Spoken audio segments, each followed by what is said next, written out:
تصور کنید تو شرایطی هستید که دسترسیتون به ماده‌ای که مصرف می‌کردید قطع شده، مثل جنگ، بحران، جابجایی اجباری یا هر اتفاق دیگه‌ای که این روزا ممکنه پیش بیاد. یا حتی زیر فشار رئیس یا صاحب کارتون یا حتی یکی از اعضای خانواده مجبورید فوراً ترک کنید. به این شرایط میگن ترک اجباری. تو این وضعیت بدن شما برای 2 هفته وارد مرحله‌ای میشه که میتونه به شما آسیب جدی و خطرناکی بزنه. من تو این مجموعه یه راهنمای دقیق و کامل برای گذروندن این دوره آماده کردم. پیش‌فرض من اینه که شما دسترسی به مواد ندارید و مجبور به ترک هستید و هدف فقط یه چیزه: تحمل کردن و سالم گذروندن این 2 هفته. تو این قسمت به تریاک و مشتقاتش میپردازیم. این قسمت دوم از یه مجموعه 8 قسمتیه.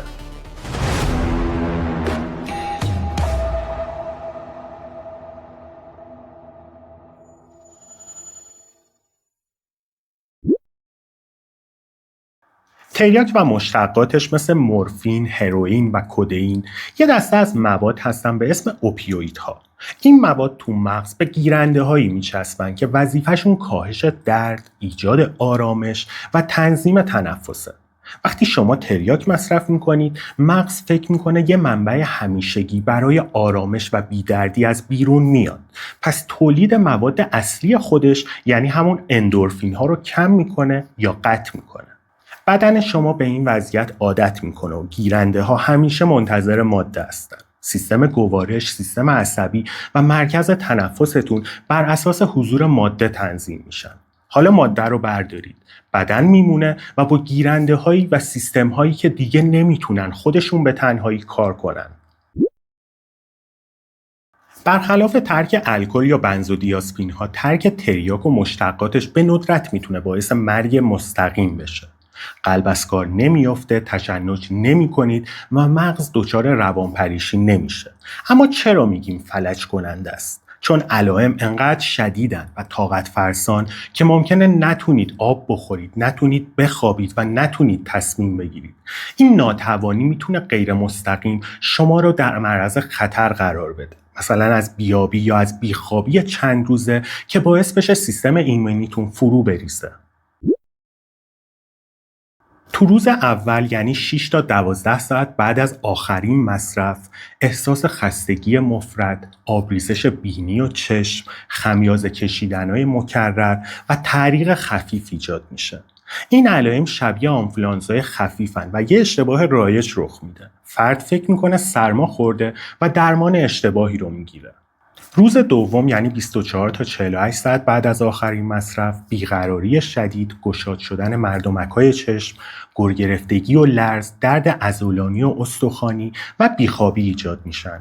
روز سوم، یعنی 48 تا 72 ساعت بعد از آخرین مصرف، اوج علائم گوارشیه. اسهال آبکی شدید ایجاد میشه، استفراغ و دلبیشه هم ایجاد میشه. بی‌اشتهایی کامل، افزایش فشار خون و ضربان قلب و همینطور بیخوابی مطلق ایجاد میشه. یعنی اگه تا اینجا نخوابیدید، شاید ممکنه دیگه نتونید بخوابید.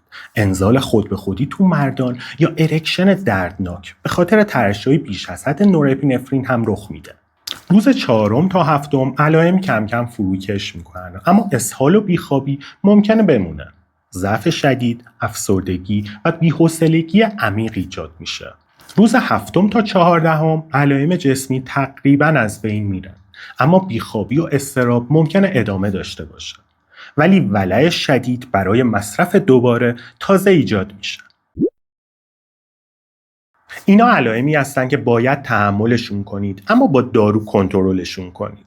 درد عضلانی و استخوانی، تعریق و لرز، آبریزش بینی و چشم، خمیازه و بیقراری، اسهال و استفراغ تا زمانی که بتونید مایعات رو استفاده کنید و بیخوابی تا نهایتاً 48 ساعت.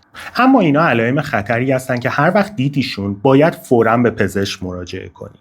اسهال و استفراغ به حدی که حتی آب تو معده نمونه. عدم دفع ادرار برای بیشتر از 12 ساعت. گیجی، منگی یا از حال رفتن‌های مداوم. درد قفسه سینه یا تپش قلب شدید بالای 130 تو حالت استراحت و یا تب بالای 38 درجه. برای کنترل درد از ایبوپروفن یا استامینوفن استفاده کنید. ایبوپروفن با دوز 400 میلی گرم هر 8 ساعت با حداکثر دوز 1200 میلی گرم استفاده بشه. تو مواردی که زخم معده فعال داشته باشید یا آسم حساس به آسپرین تو سابقتون باشه نباید استفاده بشه. عوارضش هم سوزش معده است که حتما باید با غذا استفاده بشه. استامینوفن با دوز 500 تا 1000 میلی گرم هر 6 ساعت با حداکثر دوز 4 گرم یعنی 4000 میلی گرم باید استفاده بشه. بیشتر از 4 گرم تو روز میتونه باعث نارسایی کبد بشه. اگه درد خیلی شدیده و ایبوپروفن و استامینوفن کافی نیستن، گاباپنتین با دوز 300 میلی گرم هر 8 ساعت یعنی تو شبانه روز 900 میلی گرم باید استفاده بشه. این دارو برای دردهای عصبی خیلی مفیده و میتونه درد استخوانی ترک رو هم کم کنه.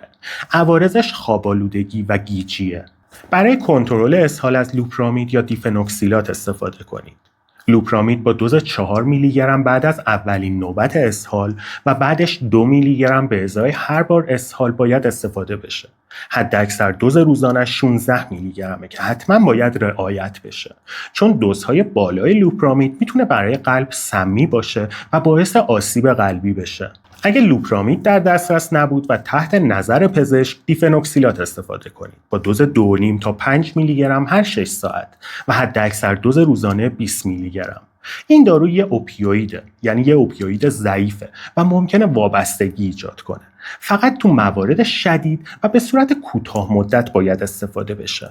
برای کنترل اضطراب از کلونیدین یا دیفنهیدرامین استفاده کنید. کلونیدین داروی اصلی تو ترک مواد افیونیه.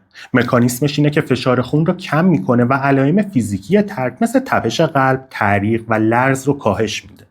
دوز شروعش باید 0.1 میلی گرم هر 12 ساعت باشه و دوز معمولش تو ترک 0.1 تا 0.2 میلی گرم هر 8 ساعته. حداکثر دوز روزانش باید 0.6 میلی گرم باشه و یادتون نره فقط تحت نظر پزشک باید استفاده بشه. اگر فشار خون پایین دارید یعنی فشار زیر 90 یا ضربان قلب پایین دارید یعنی زیر 60 و یا نارسایی قلبی دارید نباید استفاده بشه. از عوارض مهم کلونیدین افت شدید فشار خونه، یعنی موقعی که بلند میشید دچار گیجی شدید یا منگی میشید. تو این حالت بهتره که دراز بکشید و دوز بعدی رو کم کنید. خشکی دهان و یبوست هم ممکنه ایجاد بشه. کلونیدین رو نباید با بتا بلوکرها یعنی همون پروپرانولول استفاده کنید، چون باعث افت شدید ضربان قلب و ایست قلبی میشه.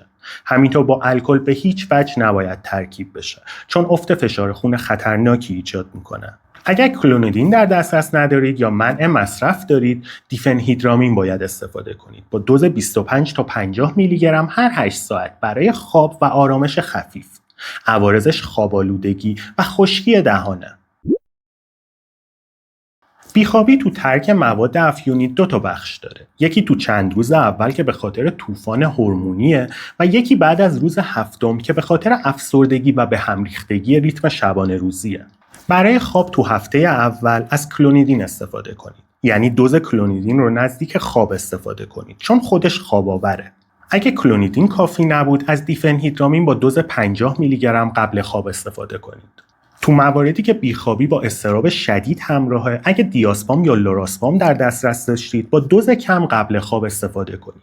یعنی 2.5 تا 5 میلی گرم دیاسپام یا نیم تا 1 میلی گرم لوراسپام. برای خواب بعد از هفته اول ملاتونین 3 تا 5 میلی گرم قبل خواب باید استفاده بشه. برای تنظیم دوباره ریتم شبانه روزی ملاتونین خیلی تاثیرگذاره. خیلی از مصرف کننده ها فکر میکنن حمام آب داغ درد استخوان رو کم میکنه. این خیلی اشتباهه. حمام داغ باعث گشاد شدن عروق و افت فشار خون میشه. اگه همزمان کلونیدین مصرف میکنید فشار خون ممکنه به حدی بیفته که بیهوش بشید، مخصوصا تو حموم. اگه مجبورید حموم کنید آب ولرم باشه و زمان کوتاه و کسی بیرون باشه که اگه بیهوش شدید کمکتون کنه. تو اوج اسهال و استفراغ مصرف کننده ممکنه از ترس استفراغ آب نخوره.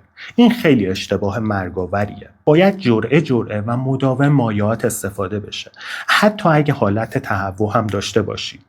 باید درد بکشم تا پاک بشم. این یه باور غلطه. تحمل بی‌دلیل درد نه تنها کمکی نمی‌کنه، بلکه بدن رو تخلیه می‌کنه و روند ترک رو طولانی‌تر می‌کنه. درد کنترل شده به بدن اجازه میده سریع‌تر به تعادل برسه. تریاک به مغز یاد داده بود که لذت و آرامش همیشه از بیرون میان. حالا که ماده نیست، مغز دیگه نمیتونه لذت تولید کنه. این یعنی افسردگی عمیق، بیمیل شدن به همه چیز و ولع شدید مصرف دوباره. تو این مرحله مصرف کننده ممکنه بگه من اصلا یادم رفته چطور باید خوشحال باشم. این یه پدیده زیست شناختیه، نه یه ضعف شخصیت. گیرنده های دوپامین تو مغز خاموش شدن و تا وقتی که دوباره راه نیفتن ممکنه هفته ها طول بکشه. احساس پوچی و بی‌لذتی کاملا طبیعیه.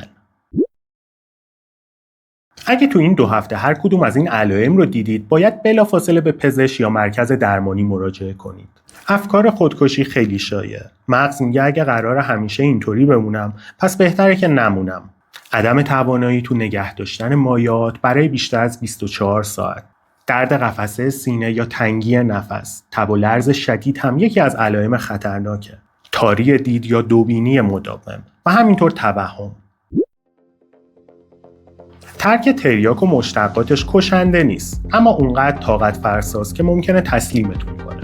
با دارو درد رو کنترل کنید و با مایعات جون خودتون رو حفظ کنید و بدونید که بی‌لذتی و افسردگی شدید بخشی از فرایند و نشونه ضعف شما نیست. نشونه اینه که مغزتون داره دوباره یاد میگیره چطور خودش به تنهایی کار کنه.